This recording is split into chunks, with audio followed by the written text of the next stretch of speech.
The following content is provided under a Creative Commons license. Your support will help MIT OpenCourseWare continue to offer high-quality educational resources for free. To make a donation or view additional materials from hundreds of MIT courses, visit MIT OpenCourseWare at ocw.mit.edu.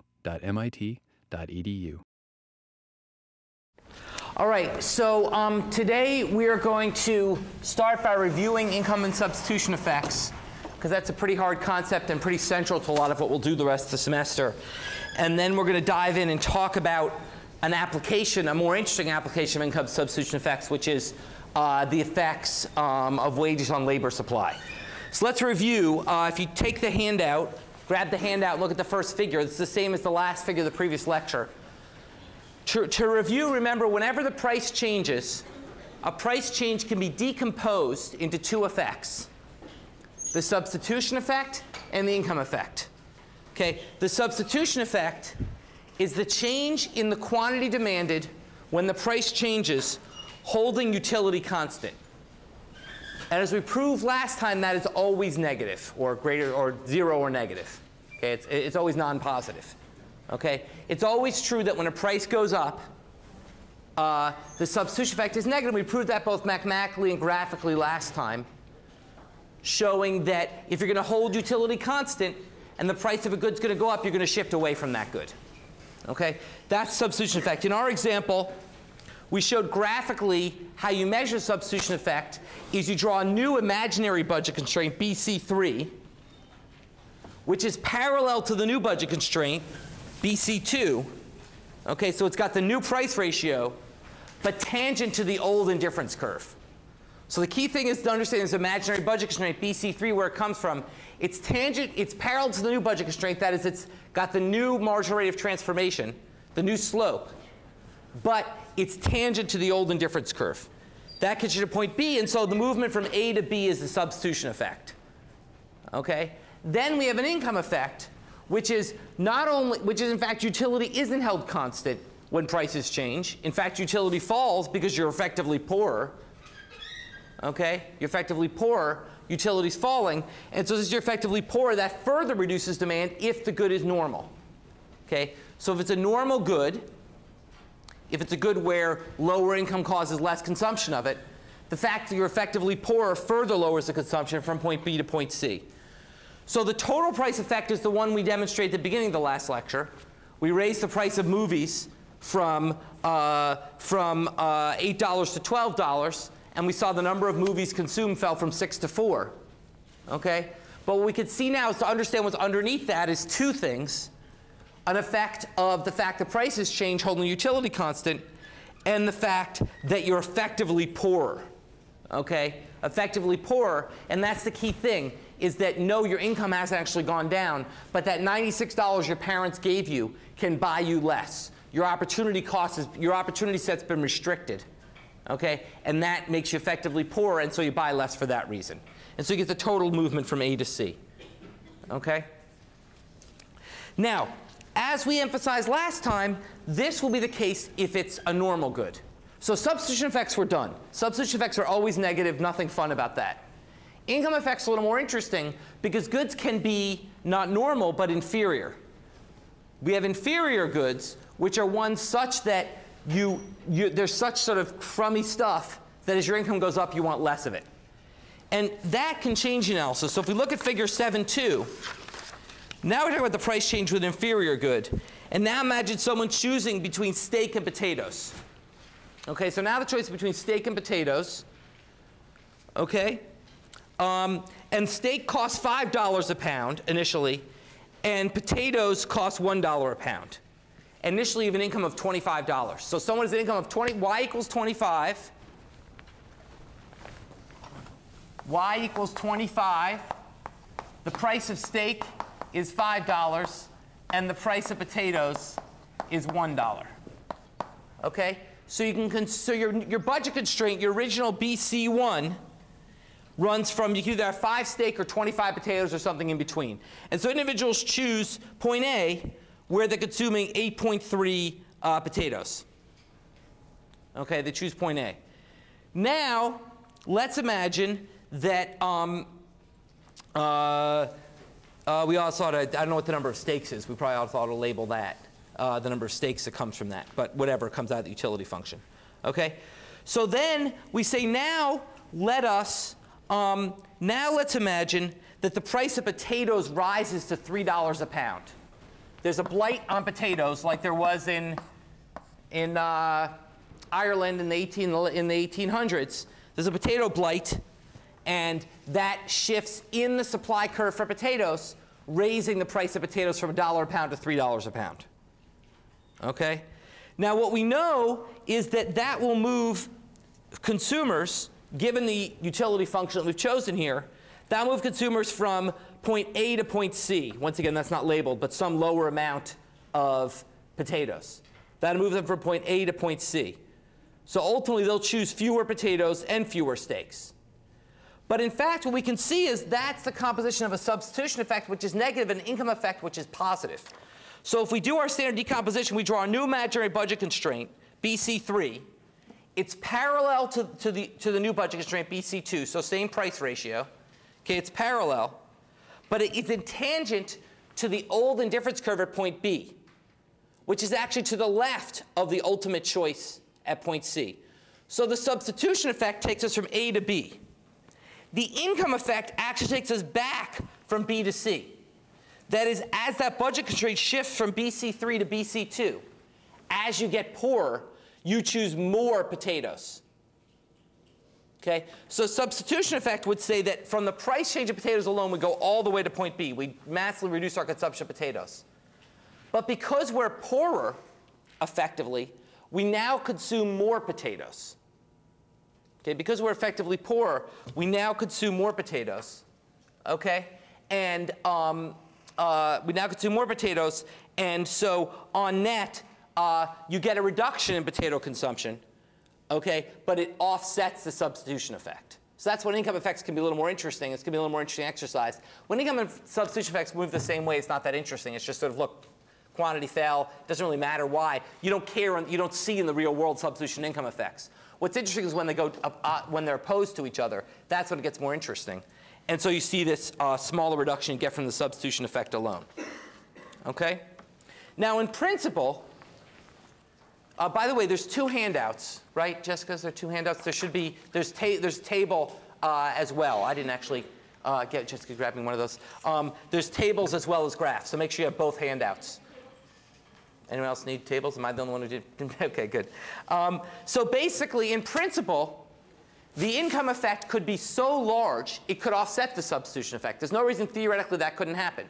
That is, in principle, you could derive preferences such that the income effect is so large it offsets the substitution effect, thank you, and the price increase actually leads to more potatoes being consumed. That is what we call a Giffen good, as I talked about last time. Okay? So if you look at the table, the top table, this sort of lays out our possibilities. So if goods are normal, so look at the top table, this sort of maps out the possible sets of things that could happen. So if we have a normal good, and the price of that good rises, then we know that the substitution effect is negative, the income effect is negative, so the total effect is negative. Quantity falls. That's the law of demand we talked about last time, downward sloping demand curves.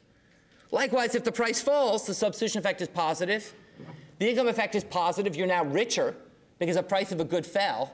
And so therefore, demand goes up. Quantity consumed goes up. Once again, downward sloping demand curve. Price rises, you consume less of it. Price falls, you consume more of it. That's what we learned about in the first lecture. However, once goods are inferior, all bets are off, because now the income effect is the opposite sign of the substitution effect, and it's possible it could be larger. So the total effect is ambiguous. You could actually get an upward sloping demand curve. You could actually get that a price rise leads to more of the good and a price fall leads to less of the good. Now, will you? Only if it's a Giffen good. And in fact, there's a lot of controversy in economics about whether any good in the world has ever been a Giffen good. At most, there's maybe one or two examples people can find. Even then, it's controversial. Okay? So I think it's fine in life to assume that demand curves slope down. I think, in fact, I don't see convincing evidence that any substantive set of goods are Giffen goods. And I think it's just generally fine in life to assume demand curves slope down. Nonetheless, it's important to understand this theoretical possibility. even if it's just theoretical, because it's important to understand income and substitution effects. Okay? Questions about that? About income substitution effects or price changes? Okay. So now, armed with that, let's go on to the more interesting case, which is labor supply. It's more interesting because, as I'll come to in a few minutes, we talk about labor supply. Labor is always going to be, is typically going to be an inferior good. So things are going to get a little more interesting. So let's talk about that. So the question I want to ask here is, how hard do folks decide to work? How many hours of labor do folks decide to provide?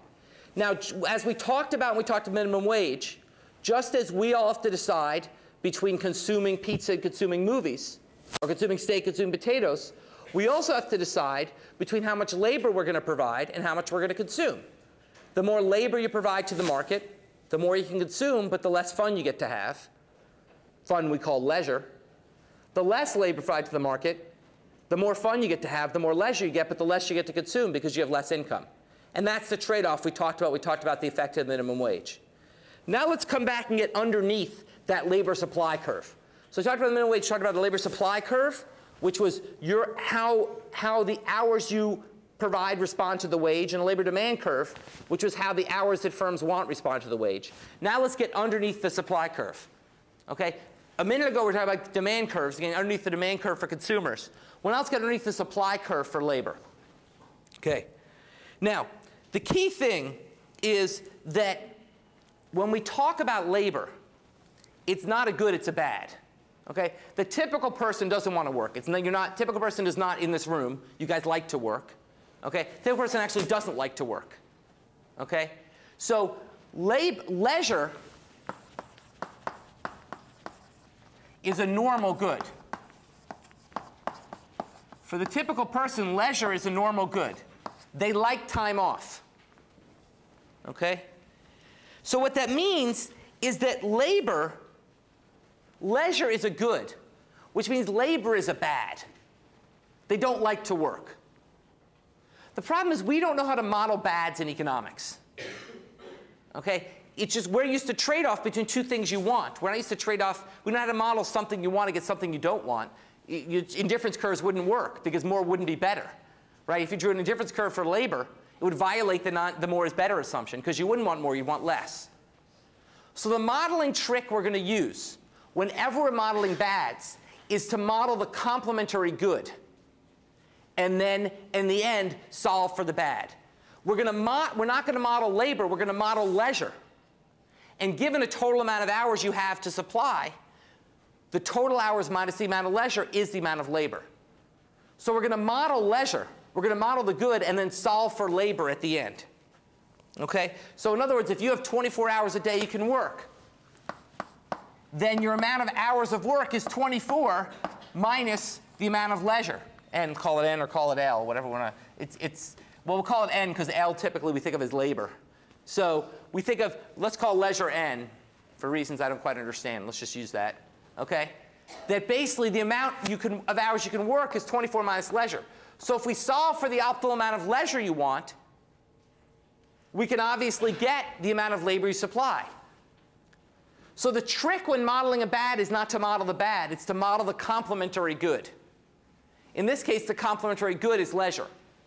So we're going to model the trade-off between leisure and consumption and use the result of that to solve for the amount of labor you supply. Okay? So it's the general modeling trick you need to understand, which is turn a bad into a good. That's the modeling trick. Because we know how to model the trade-off between two goods. We don't know how to model the trade-off with a bad. Okay? So to think about that, let's go to figure 7.3. And let's talk about what's underneath a labor supply curve. What's underneath a labor supply curve is the trade-off between how much leisure you want and how much consumption you can have. So you see here, here's a trade-off where on the y-axis is the amount of goods you can have. You earn a wage W. The y-axis is the amount of goods you can have from a day's work. Okay? So you earn W per hour. That means the most goods you can have from a day's work is 24 W. If you worked all 24 hours at that wage, you can have 24 W goods. Okay? On the other hand, if you worked not at all, then you take 24 hours in leisure and have no consumption from that day. Okay? So as we see, as you move to the right on the x-axis, that's leisure, that's the good. As you move to the left, that's labor, that's the bad. Okay? That's just illustrating you, but we're going to model as the good, we're going to model leisure. So your trade-off is between how much you want to consume and how much leisure you want to take. Now, here's what's interesting. What is a budget constraint? What's the slope of a budget constraint? Not what's the answer here, but in general, what determines the slope of a budget constraint? What determines the slope of a budget constraint? Yeah? Marginal rate of transformation. Which is what? Ratio between prices. Ratio between prices. Prices determine the slope of budget constraint. But here's what's tricky. What's the price of leisure? Wage. The wage. Why? Because for every hour you take having leisure, you are effectively losing money that you could gain by work. Exactly. The key is the economic concept of opportunity cost, which we've talked about and we'll continue to talk about this semester. Opportunity cost. By not working, you are forgoing earning a wage. So that is the price of leisure. You may not think of it this way, but once again, that's why we're the dismal science. When you go home today and you sit on the couch and you watch TV for an hour, you have just paid a price. And that price is what you could have earned by working that hour. Every action has a price. And the price of leisure is the wage you forgoed, okay? The wage you forgo by sitting around is the price of leisure.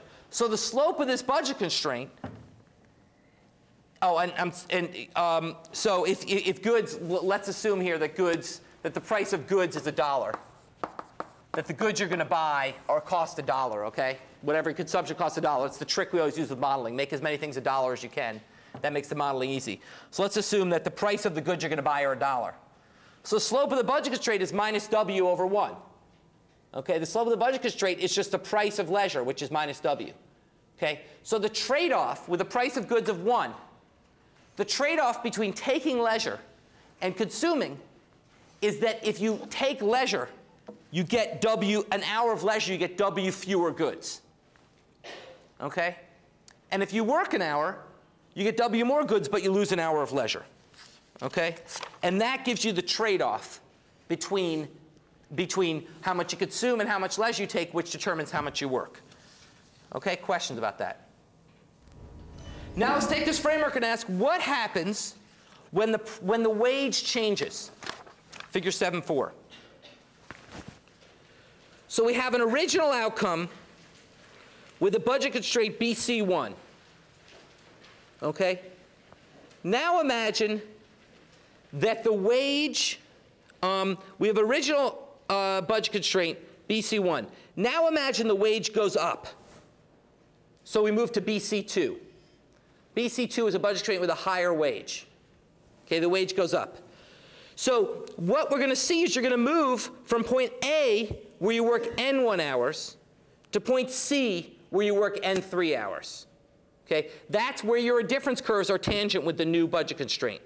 The wage going up, take leisure, I'm sorry. We take leisure of N1 hours to leisure of N3 hours. The wage going up has reduced your leisure, which makes sense. If the wage goes up, you work harder, right? So your wage going up, we always first think in terms of leisure, then convert to labor.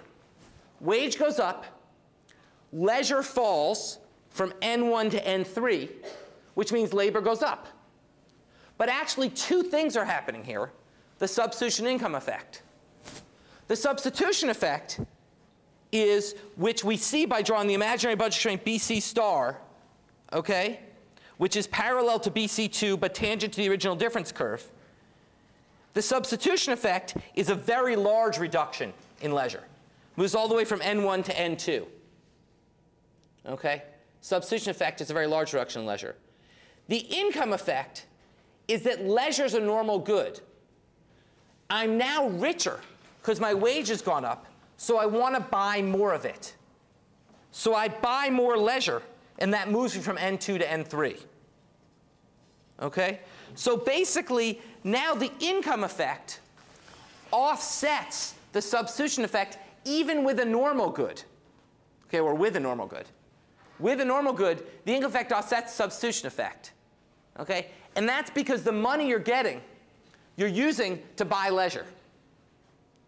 Okay? So in fact, if you flip to 7.5, you can see a case where the income effect dominates, and actually you get that where the income effect dominates, and you actually get that a wage increase leads you to work less hard. Now think about that. If I'd said to you, I probably should have started with this, if you increase wages, people work more hard or less hard, your initial instinct would have been more hard. You would have thought, well, if your wage goes up, you work harder. But that's because your instinct was focused on the substitution effect. You think about the income effect. Here's a case where I start at N1. The substitution effect leads me to N2. But I feel so much richer from that higher wage that I actually move all the way to N3. My leisure goes up, and I work less hard. Now, unlike a Giffen good, this is totally plausible. Why is it plausible? Well, let me give you simple intuition for why it's plausible. Let's say that you're someone who has a certain amount of things you want to buy every week. You don't save. You have a certain amount of things you want to buy every week. You have to pay your rent. You have to buy your food. You have to buy your other goodies. You have a certain budget. Okay, a lot of people live on a budget. You have a certain budget. And the truth is, you're happy with that budget. That's kind of what you want to do. Okay? Now let's say I doubled your wage. Well, now to meet the budget, you can work half as hard and still meet the same budget. So you work less hard, right? You could say, look, I can get more leisure and consume the same amount of goods as I did before, so I'll work less hard. Okay? That's a totally plausible case. That's a case of what we call target income. If someone has a target income and their wage goes up, they'll work less. Now, that's not necessarily the truth, but it's at least, to me, sort of a plausible case of how people might behave. And that's a case where income effects can dominate. Okay? So if we once again go to the second chart on that page, okay? Okay? The second chart on the page, now we think of substitution effects for labor supply. Now, if leisure, assuming, and once again, assuming leisure is a normal good. We're always going to assume leisure is a normal good. We're never going to assume people don't like leisure. Okay? Assuming leisure is a normal good. Then as the wage rises, the substitution effect is you take less leisure. So now, this table's a bit different than the other table. Instead of the first panel being normal, the second panel being inferior. The first panel is what happens to leisure. The second panel converts it to what happens to labor. So for instance, in the first cell, when the wage rises, the substitution effect on leisure is unambiguously negative. You clearly take less leisure when the wage rises. So likewise, you have more labor. So in the bottom panel, labor is clearly greater than less than 0. But the income effect is positive for leisure. You're rich, you take more leisure. Or likewise, negative for labor. You're richer, so you work less hard. And therefore, the net is ambiguous. Okay? So with goods consumption, we needed goods to be inferior for there to be a Giffen good type phenomenon. Here, even with leisure being normal, with leisure being normal, you can have a Giffen good type phenomenon. It's much less random. And in some sense, this is why we learn income substitution effects. To be honest, they're just not that interesting for consumption. Okay? The book makes a big deal out of them and talks about consumer price indices and all that. It's just not that important, okay, for consumption. Because we know consumption, price goes up, you consume less. It's just not that interesting. It's much more interesting for things like labor supply, and we talk about savings in a number of lectures, the same thing. There it's more interesting because now they can often offset each other in meaningful ways. And so now this is why the tools of income substitution effects become much more important. Okay? So if we put this together, if we go to figure 7.6, okay, and we can now think about deriving where labor supply comes from. Okay, where does labor supply come from? Well, first you've got the consumer's decision how hard to work. So here's a case, it's sort of small, but you can take a look. Okay, here's a case where you've got someone initially working taking 16 hours of leisure, and therefore working 8 hours at a wage of W1. At a wage of, at a wage of W1. Now their wage goes up to W2. They choose to take 12 hours of leisure and therefore work 12 hours. So this is someone for whom, this is someone who works harder when the wage goes up. That is, the income effect does not offset the substitution effect. Okay? Now, we can take that to draw a demand for leisure curve, just like we do any other demand curve. Okay? Same technique as last time. You just bring those points there and say, look, at a wage of W1, leisure is 16. At a wage of W2, leisure is 12. We have a downward sloping demand for leisure. Standard downward sloping demand for leisure. But we can convert that to a supply of labor, which is what we care about. Nobody cares about the demand for leisure curve. We care about the supply of labor curve, but that's just you just subtract these from 24. You get a supply of labor curve, which is upward sloping. So as long as substitution effects dominate income effects, we'll get an upward sloping labor supply curve. But it's certainly possible that if income effects dominate substitution effects, you could get a downward sloping supply curve. If you will, what we call in labor economics a backward bending supply curve. A supply curve that goes the wrong way. Instead of sloping up like supply curves are supposed to, it goes the wrong way and slopes down. And we can see that's plausible. The target income case I just described to you would deliver that. The target income case I just described to you would deliver a downward sloping supply of labor. As the wage rose, people would work less and less. Okay? So that's a totally plausible case. Okay? And that's why income substitution effects are interesting, because they can deliver this weird result that you can get the wrong signed supply curve. Okay? Questions about that? That income substitution effects or labor supply. Okay. So what I want to do to spend the rest of the lecture then on is talking about, well, what is the case? Do labor supply curves slope up or down? And what do we know about that? Well, this is probably the major focus of a field we call labor economics, which there's an excellent course in labor economics, 1464, taught by Josh Angrist, which goes into much detail in the entire field. But one of the main focuses of the field is understanding the elasticity of labor supply, and is it positive or negative, and how big is it? So basically measuring the slope of the labor supply curve is a focus of this literature, the elasticity of labor supply. Now, what I want to do is start with a historical fact, and then I'll come to the modern age. So let's think about 30 years ago. 30 years ago, all men worked, and less than half of women worked. It was more normal for women not to work than to work. Okay? Married women, I'm sorry. Less than half of married women work. Okay? Now married women could work. I'm not talking 60 years ago where they were or 80 years ago where there were marriage bars, and literally firms wouldn't hire if you were married. It's true. You can actually, if you're interested in that, you can actually read Claudia Golden's a labor historian who's written about the early 20th century when literally women could be fired for being married. Okay? We're not talking about that era. I'm talking about 30 years ago when you could work if you were married. It was no problem, but most women chose not to. Okay?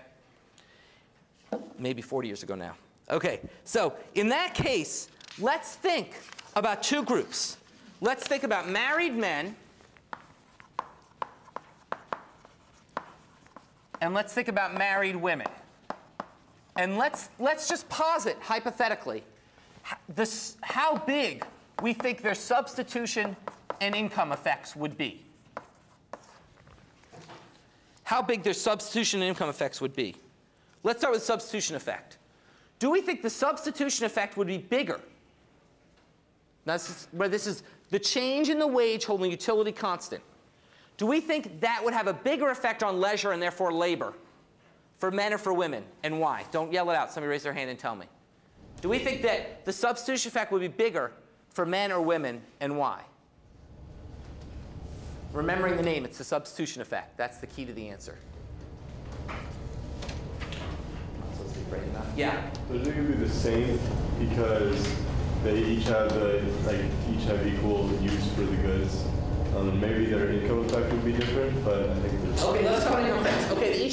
Okay, they each have equal use for the goods. Well, let's see what the substitution effect comes from. Let's break it down.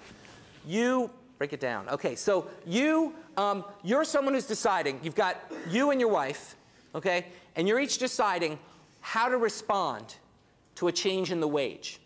Now, you both value the goods the same, okay? But it's goods versus leisure. What's the other feature that you're going to be thinking about? Think about a married man 40 years ago, and the wage goes down. They have to work more. No, the wage goes. No, we're just doing substitution effects. That's unambiguous. The wage goes down, they work less. We're just doing substitution effects. That's ambiguous. The question is, if they work less, what do? Whereas think about a woman, if she works less, married woman 40 years ago, if she works less, what does she do? What does a married man do? Nothing. There's nothing to do. Your friends are all at work. You can't go play golf. Okay? You can't do anything. You don't take care of kids because men don't take care of kids 40 years ago. Okay? What do? There's nothing to do. Whereas a woman, married woman, if the wage goes down 40 years ago, you can take care of kids instead. You can hang out with other women who aren't working. There's plenty to do. Okay, based on that, now change your answer. Where do you think the substitution effect would be bigger? In women, it would be bigger. Because men, there's less of a substitution effect because it's all about substitutability of options. There's no good alternative option to work for men 40 years ago. It's either work or nothing. I mean, basically everybody worked. Okay? So basically there's no good substitution effect option for men. For women, there's lots of outside options. There's sociability, there's child rearing, etc. The substitution effect will be larger the more things there are you can substitute to. Okay? Men don't have anything to substitute to from work. Women have options to substitute from work. So this is, for men, this is going to be very small. For women, this will be big. Okay? We know the sign. It's always got to be, smallest can be a 0. Okay? We know the sign. Okay? But it's going to be a very small substitution effect because it's not, I don't have a lot else to do if my wage goes down. Women, if it's a low wage, why work? Okay, you can do much more effective taking care of the kids or hanging out with your friends. Why work for a low wage? Men, there's nothing else to do. Okay? So that's the relative size of the substitution effects. Okay? Now, the income effect, I think, is a little bit harder. And let's come back and think about what drives an income effect. Okay? What's going to drive an income effect is going to be, we talked about the income effect as being, delta Q, delta Y. Okay, how much the quantity changes when your income changes. But in reality, what's going to matter for your income effect, given where you start today, is going to be not only delta Q, delta Y, how your taste for work changes, your income changes, but also how hard you work to start. Think of it this way. The income effect is how much richer you feel if your wage goes up, or how much poorer you feel if your wage goes down. If you are working 0 hours, the income effect is 0. You don't feel any richer if the wage goes up because you don't earn any money. Okay? The more hours you work, the bigger the income effect is, because the bigger that shock is to you. So we can think of the income effect, a shorthand for the income effect is going to be H times dHGY. The hours you work times how your hours change with your income. Okay? This is, now, to prove this involves using complicated algebra we're not going to get into in this course. I worked hard last night to see if I could make the algebra less complicated, and I can't. I just have to just try to work with me intuitively on this. The notion that the income effect is bigger the more you're in the market. You can think about it for goods too. Okay? Think about the income effect of a change in the price of something you buy a lot of for something you buy very little of. So let's say you're someone who's buying 2 Starbucks a day, okay, and you very rarely go see a movie. Okay? Well, if the price of a movie goes up 10%, or the price of Starbucks goes up 10%, which is going to make you feel poorer? The price of Starbucks going up, because you buy a lot of Starbucks. So how much poorer you'll feel, or the income effect, will depend on your starting point. Okay? The more you're in a market, the more you'll feel the income effect. Now, based on that, who's going to have a bigger income effect, men or women? Same person. What do you think? The income effect's going to be stronger the more you're in the market. So who's going to have a bigger income effect? Married men would have a bigger. Exactly. Married men would have a bigger income effect because they're in the market. Married women, most of them don't work, so there's no income effect. Right? So this is going to be big for men and small for women. Now, I'm assuming DHGY, there's another issue, which is, does DHGY differ for men and women? I'll leave that alone. Okay? Let's assume they both have the same underlying income elasticity. Okay? But certainly the initial hours are much bigger for men than for women. Okay? So what does this mean in terms of the labor supply curves you would see for married men and married women 40 years ago? Based on these facts, what would you think? Yeah. Yeah, so in particular, the female labor supply curve would look like what? Would slope up or down? It would slope up. It would slope up. You'd have an upward sloping because you'd have these big substitution effects and small income effects, so it would look much more like figure 7.4. Okay? You'd have the big substitution effect when the wage goes up and a small offsetting income effect. Think about the woman who's not working at all. She's not working at all $8 an hour. You raise her wage to $12 an hour. She's like, hey, I wasn't working at all, so there's no income effect, but now I'm going to go to work and make some money. So it's upward sloping. But for men, it's going to look more potentially like figure 7.5. There's a small substitution effect, but a potentially big income effect, or bigger than women. Now, how big it is, that's not clear, because once again, men have nothing to do if they don't work. So it could be that this ends up being, this is bigger and smaller. It's not clear how big this ends up being, okay? But it's at least possible that you could have men having backward bending or downward sloping labor supply curve, because the income effect could even more than offset the substitution effect. But in reality, given the way I set up the example, you think men would basically have pretty inelastic labor supply. You think 40 years ago, these things would basically both be zero, both offset. And basically, you have a situation where the change in the wages didn't matter much for men. Okay? And in fact, that's what people found. This is a wonderful case of the convergence of truth with theory, okay, and a wonderful case of the power of some pretty simplistic theory. The intuition is exactly borne out in the data, which is males 40 years ago were very inelastic labor supply. Their labor supply curves were virtually vertical and maybe backward bending. There's some controversy on that. Okay? Some estimates got backward bending, some didn't, but certainly not upward, not upward sloping, basically vertical. Okay? Women had very elastic labor supply with the elasticities estimated to be around 1. That is, every 1% change in the wage led to 1% more labor supply. So that's elastic, fairly elastic labor supply for women, where for men the estimate was basically 0. Okay? And that's kind of neat because we're actually getting confirmation in the data of what the theory would have told us. Okay? Now, someone else tell me, what do you think has happened over the last 40 years to these relative to these elasticities of married men and married women? Yeah. The elasticity of married has gone down in the last 2 years. Why? Speak up so the class can hear you. Why is that? Because women work more often now than they do before. Women work more often now, so the income effect is going to be getting bigger for them. Okay, so the income effect's going up because their initial H is bigger. Okay, the income effect. Plus, there's actually now, in some sense, less good opportunities if you're not working.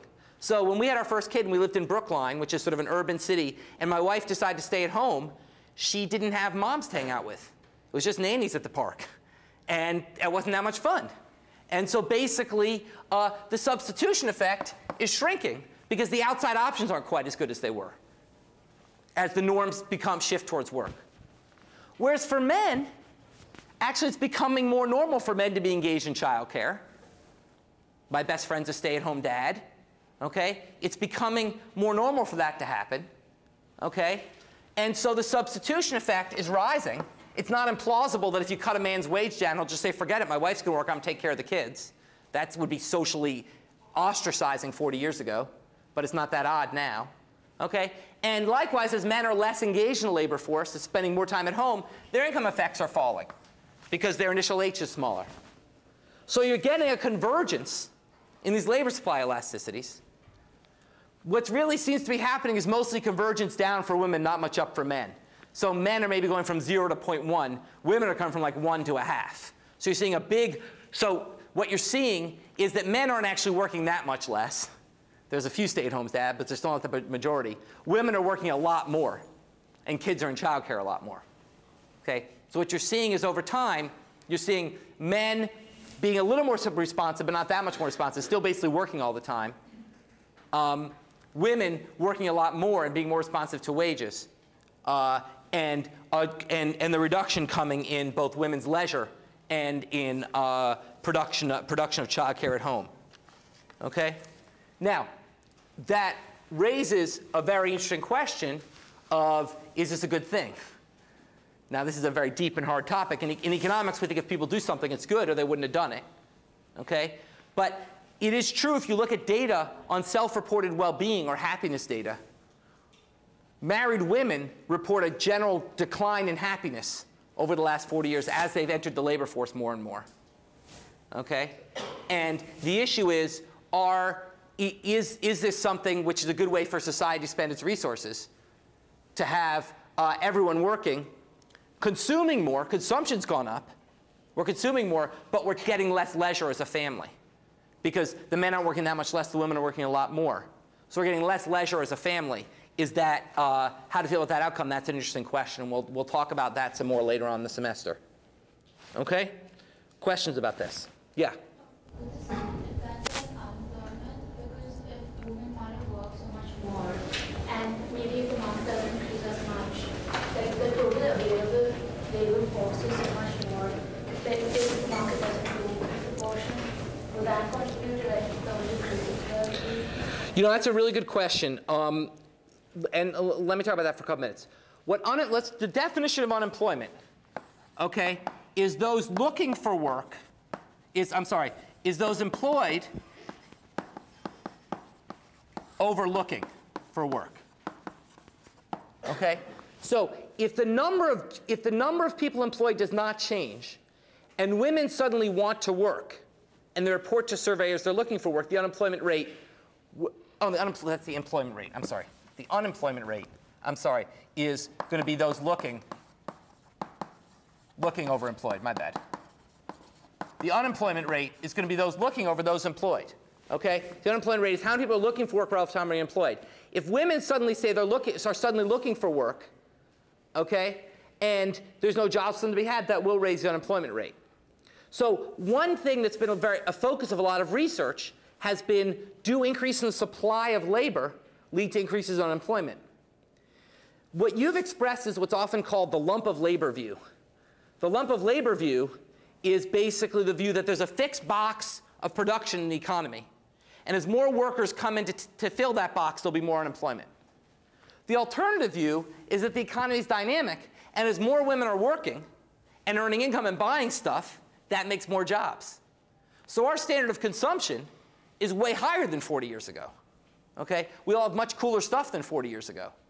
You have no idea how bad life sucked 40 years ago. Okay? Okay? We have way better stuff.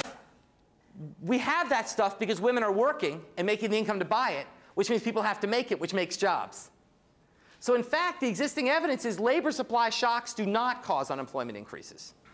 Okay? This is something I've worked a lot on. What you see, a very interesting case is in Europe. Okay? In the US, all over the world, we have systems for what we call Social Security. Okay? Social Security, a term you've all heard, I'm sure. The Social Security program is a program which provides income when you're retired. Okay? It provides income when you're retired to help you deal with the fact that you don't have a source of labor income anymore. And that's a program virtually every country and all developed countries have a very generous Social Security program. But they're different in the US than in other countries. Okay? In the US, the way the Social Security program works is when you hit 62, you get a choice. You can stop working and get your benefits from Social Security, and then you get them every year till you die. Or you can keep working, delay getting your benefits, but they'll increase what you get to offset the delay. So in other words, if I retire at 63 rather than 62, given that I'm going to die at the same date, I'm going to get one fewer year of benefits over my life. But they raise them by 6.7% to compensate for that. So I get one fewer year of benefits, but every year 6.7% higher. And it turns out, given life expectancy, that works out to be a roughly fair deal. So basically, at 62, your choice is I can get one more year of benefits or get higher benefits for one fewer years. And that's the choice, and it's a roughly fair deal. Okay, questions about that? Am I making sense of that? Okay. In Europe, it's not a fair deal. In Europe, the way it works is they say you can get one more year of benefits, but if you decide to work this year, we're not giving you any more in the future. Okay? So let me describe how it works in the Netherlands. At age 55, the Netherlands says, if you decide to retire this year, we will replace 90% of your wages in Social Security payments to make sure your income doesn't suffer when you retire. If you don't retire and work, you're going to give up sitting at home earning 90% of your wage. That is the opportunity cost of working, is you have foregone the ability to sit at home and get 90% of your wage. So what is your net wage if you work? 10% of what you would have earned. So if you're earning 20 bucks an hour, then your choice is you can sit at home for 18 bucks an hour or work for 20 bucks an hour. So your net wage for working is $2 an hour. The return to work, the opportunity cost, okay, of work, the opportunity cost of leisure is only $2 an hour. You're only foregoing $2 an hour by sitting at home. But wait, there's more. If you sit at home, you don't have to pay the payroll taxes that finance this system, that are almost 50%. Okay? If you work, you have to pay the payroll taxes, which means that if you work, you lose money. Because if you work, you forgo getting to sit at home at 90% of your wage, and you pay a tax that's about 40% of your wages. So actually, you will lose 30% of your salary by working relative to sitting at home. Guess what people do in the Netherlands at 55? They sit at home. No one works after 55 in the Netherlands on the books. They work off the books painting houses and doing odd jobs. No one works on the books after 55. Economics works, guys. If you pay guys to stay at home, they stay at home. Okay? Now, if you ask European politicians, why do you have this screwed up system? They'll say, well, it's easy. We want to get those old guys out to make jobs for the young guys. We need to pay those old guys to stay at home to make jobs for the young guys. And then you point out, gee, have you noticed that Europe has higher unemployment than America? Even though we don't do that and you do? And that's because you're wrong. Okay? It doesn't work that way. Because by paying the old guys to sit at home, you have to have such high taxes that no one makes new businesses. And so there's not jobs for the young guys to have. So it's true, in theory, you've made jobs for the young guys by keeping the old guys at home. But by imposing the 40% tax rate you've had to impose to make it possible to pay the old guys to sit at home, you've killed job creation in your country. And as a result, there's not the jobs for young guys to get. So in fact, so it's a very long-winded way of answering your question about basically that supply does not, supply in some sense creates its own demand. Okay? And so more labor supply will not necessarily cause more unemployment. Okay. I want to talk about one more thing before we stop, which is I've just talked about a vast empirical literature and how people understand the effect of wages on labor supply. Well, how do they do it? We could say, well, look, we can just look at, you earn a higher wage than you, and we'll ask, do you work harder than you? Okay? And we'll say, gee, the guys who earn higher wages work harder. If guys earn higher wages work harder, that means labor supply slopes up. If guys earn higher wages don't work harder, that means labor supply slopes down. What's wrong with that? Yeah? Those who are getting paid more, they're getting paid because they want to work. Yeah, basically, maybe you guys are different. Okay, maybe you're talented and you're not. Okay? And maybe because you're talented, maybe you're driven and you're not. Okay? And because you're driven, you work harder and get paid a higher wage. So I'm not learning anything about the causal effect of the wage on your labor supply. I've just documented a correlation between wage and labor supply. How can we get the causal effect of your wage on your labor supply? Well, once again, ideally, we'd run an experiment. We'd assign you a higher wage. We'd find someone just like you, not you, you're not driven. Okay, we'd find someone just like you. No offense, I'm joking. Okay, we'd find someone just like you, okay, and randomly by flip of a coin assign them a lower wage, and we'd see how your labor supply differed. Okay? Now, it seems like, gee, you couldn't do that, but in fact, the US did that. In the 1970s, we ran what was called the negative income tax experiment, where we literally assigned people different wage rates through taxing by different amounts. And that was part of what gave us this very convincing evidence from 40 years ago of these responses. So where we get this is from a real experiment we ran 40 years ago. The problem is that's a pretty hard experiment to run. It's pretty expensive, and there's some ethical issues. Okay? So what do you do today to estimate that? What you can do today is say, well, look, we can't run the experiment, but the government runs it for us every time they change tax rates. Because if you take two people who are identical, so let's say you and you are identical, okay, and I change your tax rate because you live in Massachusetts. I don't change your tax rate because you live in New York. I can see what happens to you relative to you. because I've now essentially run this experiment by the government changing someone's tax rate and someone else's not. And that's the kind of way, that's the way we do it if we can't run a true randomized experiment. And that gives very, very similar answers. Okay? Let me stop there, and we will come back. Next lecture, we'll talk about applying this model. And then, so I guess we have section on Friday we review for the exam. Section Friday review for the exam, so show up to that. And the exam is next week. The exam will cover through my next lecture.